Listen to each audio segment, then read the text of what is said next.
क्या इंग्लैंड के खिलाफ खेले जाने वाले दूसरे टी20 मुकाबले से पहले ही टीम इंडिया में संजू समेत इन 3 खिलाड़ियों पर लटक चुकी है तलवार?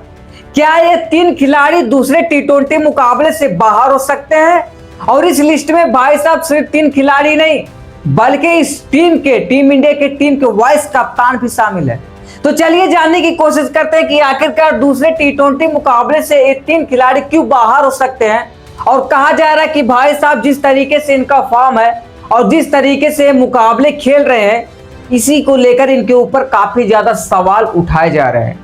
तो चलिए जानने की कोशिश करते हैं कि आखिरकार पूरा माजरा क्या है और इसे लेकर आपके कोच गौतम गंभीर ने क्या कहा है और क्या दूसरे टी20 मुकाबले में एक खिलाड़ी टीम इंडिया में खेलने को पाएंगे या फिर नहीं।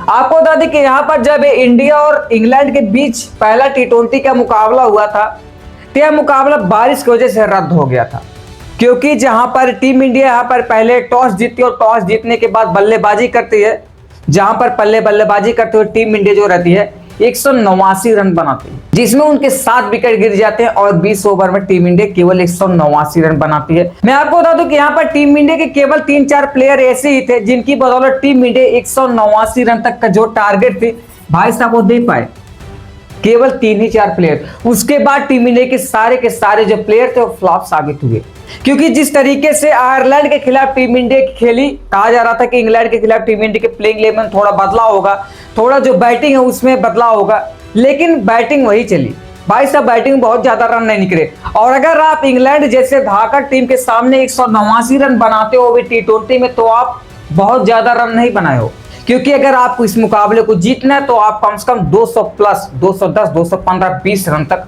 भाई साहब आपको बनाना पड़ेगा, तब आप इंग्लैंड जैसी टीम से जीत पाओगे। लेकिन मुकाबला रद्द हो गया, इसके बाद कुछ कहा नहीं जा सकता था कि टीम इंडिया जीतेगी कि हारेगी। लेकिन यहाँ पर जो सवाल उठ रहे हैं, टीम इंडिया जिस तरीके से यहाँ पर बल्लेबाजी की उसी के ऊपर यह सवाल उठ रहा है। तो चलिए जानने की कोशिश करते हैं कि आखिरकार यहाँ पर कौन से खिलाड़ी जो कहा जा रहा है कि दूसरे मुकाबले से बाहर हो सकते हैं। लेकिन उससे पहले जान लेते हैं कि आखिरकार दूसरा मुकाबला होगा कब। आपको बता दें कि यहाँ पर जब इंडिया और इंग्लैंड के बीच दूसरा यानी कि सेकंड टी20 का मुकाबला खेला जाएगा, तो यह मुकाबला इंग्लैंड के मैनचेस्टर में खेला जाएगा और यह मुकाबला शाम 7 बजे से शुरू होते हुए दिखाई देने वाला, क्योंकि दूसरा मुकाबला 10 बजे से नहीं शुरू होगा। यह मुकाबला शाम को 7 बजे से आप लाइव देख सकते हो, वो भी जियो हॉटस्टार पर। आपको बता दें कि यहाँ पर जब भाई साहब कहा जा रहा कि जो पहले खिलाड़ी नाम निकल कर आ रहा वो किसी और का नहीं बल्कि आपके संजू सैमसन का निकल कर आ रहा।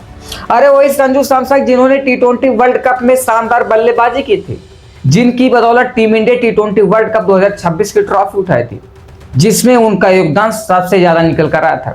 लेकिन आज वही संजू सैमसन 3 मुकाबले में लगातार फ्लॉप होते हुए साबित दिखाई दे। आपको बता दें कि यहाँ पर जो संजू सैमसन आयरलैंड के खिलाफ पहले मुकाबले में 5 रन बनाए थे, दूसरे मुकाबले में 0 रन बनाकर आउट हो गए थे। लेकिन कहा जा रहा था कि इनका जो फॉर्म है इंग्लैंड के खिलाफ लौट आएगा वापस, लेकिन इंग्लैंड के खिलाफ पहले मुकाबले में केवल 1 रन बनाकर आउट हो जाते हैं, वो भी 7 बॉल खेलते हैं आपके यहाँ पर संजू सैमसन। तो सवाल उठ रहा है कि भाई साहब जब आपके संजू सैमसन लगातार फ्लॉप साबित हो रहे हैं, तो आप वैभव सूर्यवंशी जैसे दिग्गज प्लेयर को बाहर क्यों बैठाए हो और उन्हें क्यों टीम इंडिया में मौका नहीं दे रहे हो? कम से कम जब आपके टीम इंडिया के प्लेयर यहाँ पर फ्लॉप साबित हो रहे हैं तो भाई साहब उसे मौका दो ना। यहाँ पर सब सारे फैंस आपके वैभव सूर्यवंशी के कह रहे हैं कि भाई साहब वैभव सूर्यवंशी जैसा प्लेयर जो आईपीएल में तहलका मचा कर आया है, अरे आईपीएल 2026 में सबसे अधिक रन बनाने वाला खिलाड़ी बना था, तो आप वैभव सूर्यवंशी को मौका क्यों नहीं दे रहे हो टीम इंडिया में? क्या वैभव सूर्यवंशी से कोच गौतम गंभीर और कप्तान यहाँ पर श्रेयस अय्यर से भाई साहब कोई दुश्मनी है? उन्हें क्यों नहीं मौका दे रहे हो? क्या वह बंदा में टीम इंडिया की तरफ से खेलेगा तो रन नहीं बनाएगा? क्या वह टीम इंडिया को जिताएगा नहीं? तो आप उन्हें भाई साहब मौका क्यों नहीं दे रहे हो? तो यहाँ पर सबसे बड़ा सवाल यही उठ रहा है कि अगर संजू सैमसन 3 मुकाबले में फ्लॉप साबित हो रहे हैं, तो आप उन्हें लगातार टीम में क्यों खिला रहे हो? आप वैभव सूर्यवंशी को मौका क्यों नहीं दे रहे हो?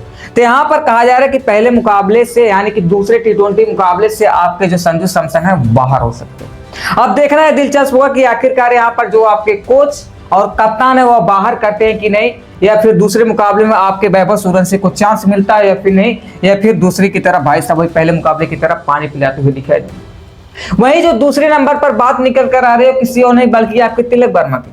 हालांकि इस टीम के वाइस कप्तान है टी20 के आपके कप्तान सुरेश अय्यर, तिलक वर्मा वाइस कप्तान। आपको बता दें कि यहाँ पर जो तिलक वर्मा है वह आयरलैंड के खिलाफ पहले मुकाबले में 21 गेंद पर 19 रन बनाते हैं और दूसरे मुकाबले में 46 गेंद पर 55 रन बनाते हैं। भाई साहब आप टेस्ट खेल रहे हो। और वहीं अगर हम बात करें इंग्लैंड के खिलाफ 13 गेंद में 13 रन बनाते हैं पहले मुकाबले में। अगर मैं आपको बता दूं कि आप इतने गेंद खेलोगे और सारे गेंद अगर आप ही खेल ले जाओगे तो जो अन्य बल्लेबाज हो क्या करेंगे। अब भाई साहब ये टेस्ट नहीं, ये टी20 का मुकाबला है। हालांकि यहाँ पर जो तिलक वर्मा अच्छे खासे प्लेयर है।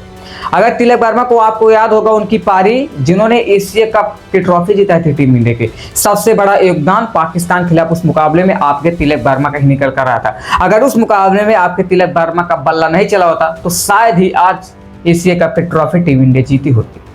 तो ऐसा नहीं कि आपके तिलक वर्मा भाई साहब खराब प्लेयर है, लेकिन हाँ एक यहाँ पर सिचुएशन हो सकती है क्योंकि टीम इंडिया के जिस तरीके से विकेट गिर रहे थे तो वहां पर संभाल के खेलना काफी ज्यादा जरूरी है। तो इसीलिए जो यहाँ पर बॉल सबसे ज्यादा लगा है वही एक कारण निकल कर आ सकता है।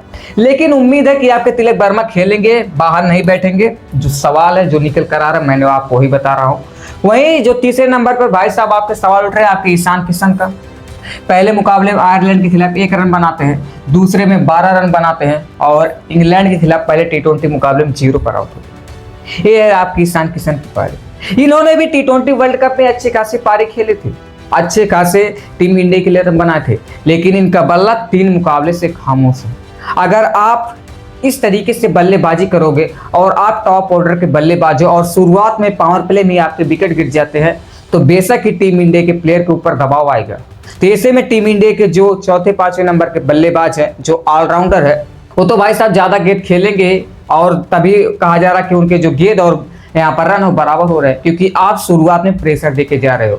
अगर आप शुरुआत में टीम इंडिया की तरफ से रन बनाओगे तो जो दूसरे यानी कि जो नीचे के बल्लेबाज है वो आएंगे, वो भी 2-4-10 गेंद में 25-30 रनों की शानदार पारी खेल के जाएंगे क्योंकि जब आप शुरुआत में यहाँ पर दबाव नहीं दोगे टीम इंडिया।